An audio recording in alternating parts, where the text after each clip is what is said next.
ಉಳ್ಳಾಲದ ಸಮುದಾಯ ಆರೋಗ್ಯ ಕೇಂದ್ರದ ವ್ಯವಸ್ಥೆಗಳನ್ನು ಸರಿಪಡಿಸಲು 2 ವಾರಗಳ ಗಡುವು ನೀಡಿದ್ರು. ಅಧಿಕಾರಿಗಳು ಯಾವುದೇ ಸ್ಪಂದನೆ ನೀಡದ ಕಾರಣ ಡಿವೈಎಫ್ಐ ನಿಯೋಗವು ಬುಧವಾರದಂದು ದಿಢೀರನೆ ಆಸ್ಪತ್ರೆಗೆ ಭೇಟಿ ನೀಡಿ ಪರಿಶೀಲನೆ ನಡೆಸಿದ್ದು, ಅವ್ಯವಸ್ಥೆಯನ್ನ ಸರಿಪಡಿಸದಿದ್ದಲ್ಲಿ ಅನಿರ್ದಿಷ್ಟಾವಧಿ ಧರಣಿಯ ಎಚ್ಚರಿಕೆಯನ್ನ ನೀಡಿದೆ.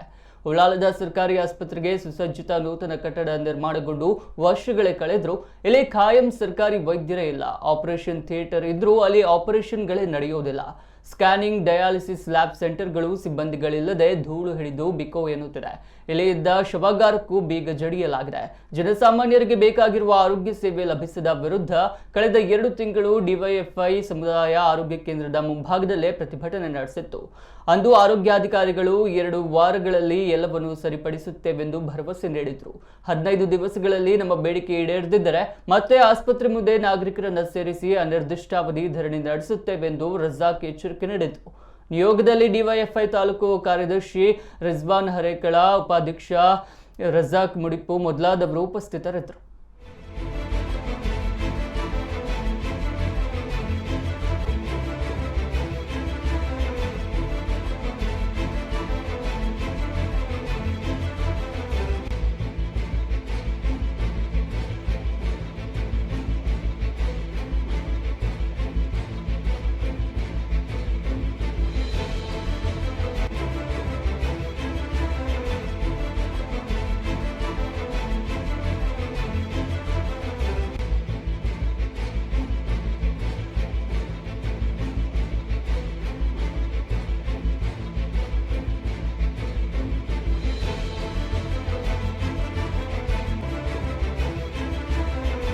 ತಾಲೂಕು ಆಸ್ಪತ್ರೆಯಾಗಿ ಮೇಲ್ದರ್ಜೆಗೇರಿಸಬೇಕಂತ ನಾವು ಡಿಮ್ಯಾಂಡನ್ನು ಈ ಸಮುದಾಯ ಆರೋಗ್ಯ ಕೇಂದ್ರ ವಿರುದ್ಧವಾಗಿ ಇಲ್ಲಿಯ ವ್ಯವಸ್ಥೆ ಸರಿಯಿಲ್ಲ ಅಂತ ಹೇಳಿ ಪ್ರತಿಭಟನೆಯನ್ನು ಕೂಡ ಮಾಡಿದೆವು. ಅದಕ್ಕೆ ಮುಂಚಿತವಾಗಿ ಇಲ್ಲಿಯ ಅಧಿಕಾರಿಗಳಿಗೆ ಮತ್ತು ಇಲ್ಲಿಯ ಶಾಸಕರ ಗಮನಕ್ಕೂ ಕೂಡ ನಾವು ತಂದಿದ್ದೆವು.